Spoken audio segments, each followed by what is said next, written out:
Good morning. আজ 29 তারিখ, মানে 29শে ডিসেম্বর। আর আজকে আমরা রয়েছি মাইসুরে। সকাল সকাল ফ্রেশ হয়ে নেমেছি নিচে, একদম হোটেলের নিচেই ব্রেকফাস্ট করতে। আজ আমাদের এই ছোট্ট ট্রিপের শেষ দিন। আজকেই আমরা বাড়ি ফিরে যাব। সুন্দর একটা হোটেল পেয়েছি, একদম মনের মতো। মানে শুধু রুমটা সুন্দর সেটা নয়, ব্যাপারটা হচ্ছে রুম থেকে নিচে গেলেই একদম টেস্টি টেস্টি খাবার আর রিজনেবল দামে। এটার জন্য অনেক খুশি লাগছে। আজকে থেকে যাই মাইসুরে, কিন্তু থাকবো না, চলে যাবো বাড়ি। আর 1 ঘন্টা পর বেরাবো মাইসুর প্যালেস দেখতে, তারপর বাড়ি। আমরা তো খেয়ে নিয়েছি, এবার বাইককে খাওয়াচ্ছি হাওয়া। আর একেবারে রেডি হয়ে চলে এসেছি মাইসুর প্যালেসে। এখানে লম্বা লাইন, টিকিটের 10টার সময় কাউন্টার খুলবে। ব্যাস খুলে গেছে কাউন্টার, আমরাও পেয়ে গেছি টিকিট। লম্বা লাইন থাকলেও একদমই দাঁড়াতে হয়নি, খুব তাড়াতাড়ি 5 মিনিটের মধ্যেই আমরা টিকিট পেয়ে গেছি। তো এই যে ঢুকে পড়েছি প্যালেসের ভেতরে। বিশাল বড় প্যালেসটা, আর অনেকটা এরিয়া জুড়ে। অসাধারণ দেখতে প্যালেসটা। এখান থেকে আমরা প্যালেসে যেখানে ঢোকার জায়গা সেখান পর্যন্ত যাব। সেখানে জুতো খুলে প্যালেসের ভেতরে যেতে হবে। মানে জুতো খুলে রাখার কাউন্টার রয়েছে, ব্যাস এখানে জুতো খুলে রাখার পর এই যে আমরা ঢুকে গেছি প্যালেসের গেটের মধ্যে। আর আজকে ছিল প্রচণ্ড ভিড়। তবে হ্যাঁ, ভিড়টা শুধুমাত্র ওই গেটে ঢোকার পর কিছুক্ষণ ছিল, তারপর অনেকটাই হালকা হয়ে গেছিলো। তো আমরা সুন্দরভাবে সব জিনিস খুব ভালো করে দেখতে পেরেছি। এই রাজবাড়ি খুব পুরনো নয়, কারণ এটা স্থাপন করা হয়েছে 1912 সালে। এটা হচ্ছে ওয়াডিয়ার রাজবংশের প্যালেস, এবং এটা তৈরি হয়েছে হেনরি আরউইনের নকশায়। মানে এই প্যালেসের পুরো নকশাটা করেছেন হেনরি আরউইন। আর এই যে এখানে সিংহাসনটা দেখা যাচ্ছে, এটা কিন্তু সোনার সিংহাসন। আর এখানে রয়েছে প্রচুর তখনকার ব্যবহৃত, রাজাদের ব্যবহৃত জিনিসপত্র। একদম প্রথমে তো এটা টিপু সুলতানের শাসন ছিল এখানে মাইসুরে, কিন্তু তারপর এটা ব্রিটিশদের আন্ডারে চলে আসে। তো এটা নির্মাণ করা হয়েছে, এই প্যালেসটা এত সুন্দর করে নির্মাণ করা হয়েছে আসলে যখন ভারতে ব্রিটিশ সাম্রাজ্য চলছিল। কারণ এর আগে যখন টিপু সুলতানের শাসনকাল চলছিল, তখন এটা কিন্তু ছিল একটা কাঠের দুর্গ। তার পরবর্তীকালে এই বিভিন্ন রত্ন আর বিভিন্ন মূল্যবান সোনা, এছাড়া বিভিন্ন পাথর, এইসব দিয়ে প্যালেসটা তৈরি করা হয়েছে। প্যালেসের ভেতরটা তো ভীষণই সুন্দর, একেবারে অসাধারণ। কারণ মেঝেতেও এত সুন্দর মোজাইক করা রয়েছে বিভিন্ন রঙের পাথরে। আর এখানে দেখা যাচ্ছে এখানে প্রচুর ছবি রাখা রয়েছিল, যেগুলো তখনকার দিনের সেই সমস্ত দৃশ্যকে ফুটিয়ে তোলা হয়েছে। তখনকার দিনে কিভাবে শাসন কার্য হতো, তখনকার রীতিনীতি, শাসন কার্য, এই সমস্ত কিছু এখানে প্রত্যেকটা ছবির মাধ্যমে ফুটিয়ে তোলা হয়েছে। তো এখানে প্রচুর ছবি রয়েছে যেগুলো বোঝার জন্য, এবং ছবির নিচে লেখাও রয়েছে।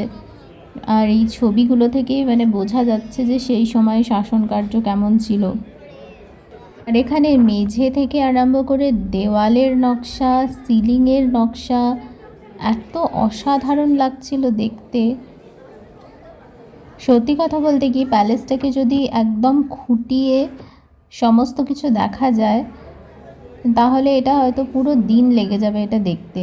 কারণ এর মধ্যে এত অসাধারণ সেই সময়ের কার্যশৈলী আছে, মানে কাজ আছে, সেগুলো সত্যি এত কম সময়ের মধ্যে দেখে শেষ করা সম্ভব নয়। আর এখানে কিছু ছবি রয়েছে যেগুলো রাজার এবং তার পরিবারের। একটা লোককথাও রয়েছে এই প্যালেস সম্পর্কে। এই প্যালেসের নাকি একটি অভিশাপ ছিল, যেটা হচ্ছে এই রাজ পরিবারে খুব কম পুত্র সন্তান জন্ম হতো, মানে বেশি কন্যা সন্তান জন্ম হতো। তো নাকি এই রাজপরিবারে পুত্র সন্তানের অভাবও দেখা দিয়েছিল। এখানে রয়েছে সেই সময়ে তখনকার রাজাদের ব্যবহৃত কাঠের জিনিস, যেগুলো চন্দন কাঠের জিনিস, এছাড়াও রূপোর জিনিস প্রচুর রয়েছে এখানে। তবে হ্যাঁ, এটা দেখে যেটা বোঝা গেল যে সেই সময়ের জিনিসপত্র তো খুব সুন্দর, অবশ্যই অসাধারণ জিনিস ছিল, কিন্তু এটা রক্ষণাবেক্ষণও ভীষণ ভালোভাবে হয়েছে।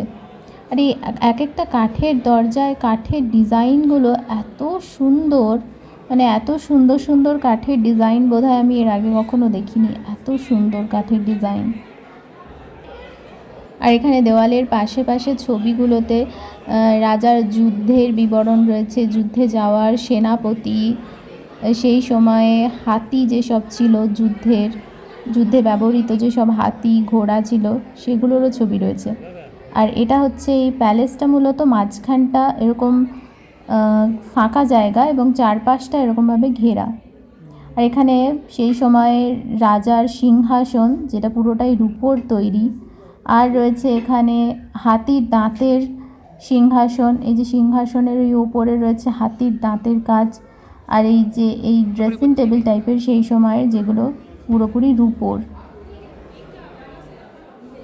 যেহেতু এখানে এই সমস্ত কিছু বোঝানোর গাইড বা সেরকম কিছু নেই, সেই জন্যেই এখানে হয়তো এরকমভাবে পুরো ছবি দেওয়া রয়েছে, এবং সেই ছবি দেখে সম্পূর্ণটাই মানুষ বুঝতে পারবে তখনকার দিনে শাসন কার্য সম্পর্কে, বা তখনকার দিনে কীরমভাবে যুদ্ধ হতো, কে সেনাপতি ছিলেন, কোন রাজার আমলে কী কী যুদ্ধ, সমস্ত কিছু লেখা ছিল।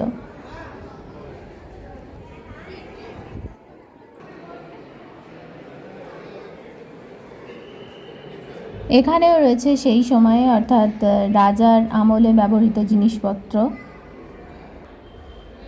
প্রচুর রয়েছে ঠাকুরের সিংহাসন, প্রচুর ঠাকুরের মূর্তি রয়েছে।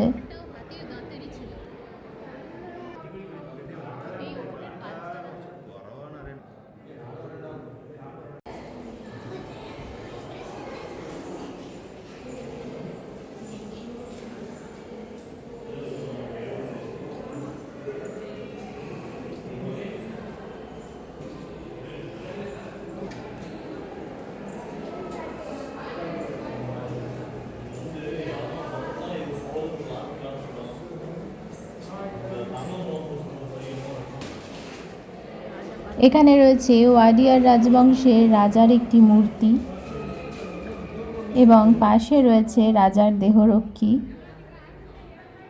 আর এই যে এই জায়গাটা হচ্ছে দিওয়ানে আম, এই যে এখানে রয়েছে, এখানে কোথায় রাজা বসতেন, কোথায় সেনাপতি,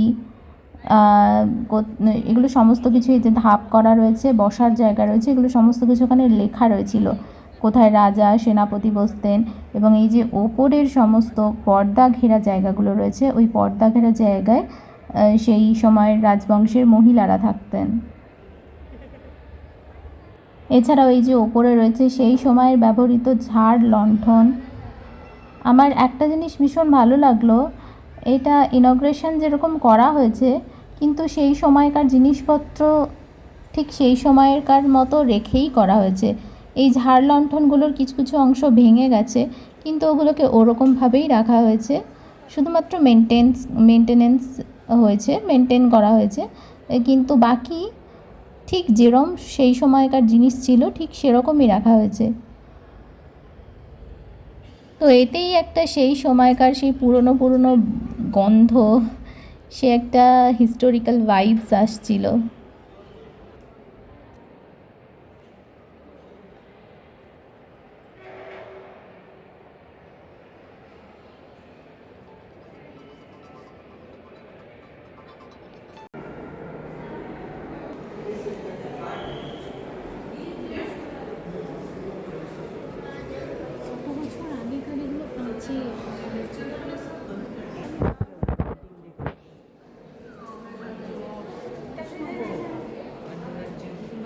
আর এই জায়গাটা হচ্ছে দিওয়ানে খাস।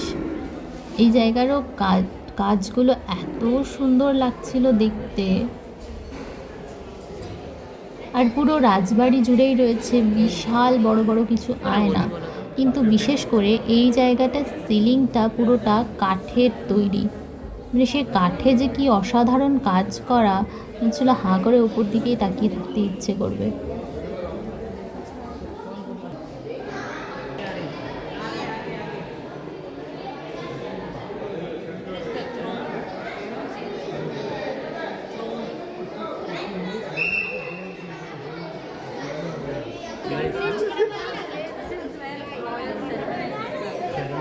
How do you know?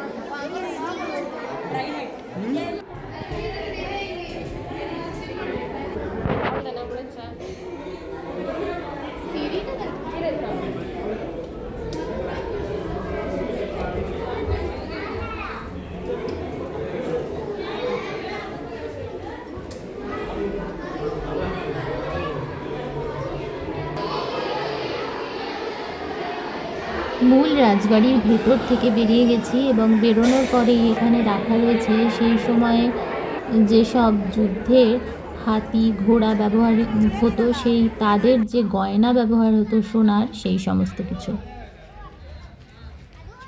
এবং যুদ্ধের যেসব সাজ সরঞ্জাম ছিল, যেসব অস্ত্র ছিল কিছু ব্যবহার হতো, সেগুলোও সমস্ত কিছু সোনার, যেগুলো ওখানে খুব সুন্দর করে রাখা রয়েছে সবার দেখার জন্য। আমরা রাজবাড়ির যে দিকটা দিয়ে ঢুকেছি, মানে রাজবাড়িতে ঢোকার জন্য যে এন্ট্রান্সটা, এটা কিন্তু রাজবাড়ির সামনে দিকটা নয়। তো আমরা এখন ওটাই যাচ্ছি, রাজবাড়ির সামনে দিকটা দেখার জন্য, সামনে থেকে কেমন লাগে সেটা দেখার জন্য। আর এখানে রয়েছিল কিছু দোকান, ওই ফ্রিজ ম্যাগনেট, আরও ছোট ছোট জিনিসপত্র, চন্দন কাঠের প্রচুর জিনিস রয়েছিল। আর এখানে আরও একটা দোকান রয়েছে, যেহেতু মাইসোরের সিল্ক অনেক ফেমাস, তো এখানে একটা সিল্কের জিনিসপত্রের দোকান রয়েছে, শাড়ি ওড়না এইসব জিনিসের দোকান রয়েছিল। তো আর এখানে ছিল পুষ্প প্রদর্শনী, এখানে ফুল দিয়ে একটা পুরো বাগানের মতো করা রয়েছে, সেটা দেখার জায়গা। আর এই রাজবাড়িতে, মানে রাজবাড়ির বাইরে লাগানো রয়েছে ৯৭,০০০ বাল্ব। এগুলো একটা ওদের কোনো উৎসবের দিন এই আলোর প্রদর্শনীটা চলে। এবং আমি যতদূর জানি এটা সম্ভবত ছুটির দিনে বা রবিবার এরকম কিছু একটাতেও এই আলোকসজ্জাটা চলে। সন্ধ্যের পর এই প্রদর্শনীটা হয়। দেখা হয়ে গেছে, একটু তাড়াহুড়ো করেই দেখে বেরোনো, কারণ আজকে আমরা বাড়ি ফিরে আসব। তো আমরা রাজবাড়ি দেখে ফেরার সময় হোটেল থেকে জিনিসপত্র নিয়ে বেরিয়ে পড়েছি। আর এখন বেজে গেছে দুপুর 1টা, সেই জন্য আমরা লাঞ্চ খেতে চলে এসেছি। আর লাঞ্চ করার পর এখানে বিশাল বড় সাইজের ডাব পাওয়া যাচ্ছিল, তো সেই ডাব খেতেই একটু দাঁড়িয়েছি। তারপর মাইসোর থেকে সোজা একদম অনন্তপুরের রাস্তা ধরবো। যদিও আমরা মাইসোরটা পেরিয়ে অনেকটাই চলে এসেছিলাম, আর যেহেতু দুপুর বেলা ছিল সেজন্য ভিডিও করা হয়নি, এর কারণ প্রচণ্ড রোদ ছিল, তো আমি গ্লাভস পরেছিলাম, সেজন্য আর কিছু ভিডিও করিনি। আর এই এখন হচ্ছে বিকেল 4টে, এখন আমরা দাঁড়িয়েছি একটু চা খেতে। তো এখানেই 10 মিনিটের জন্য চা খেয়ে তারপরে আবার বেরিয়ে পড়বো।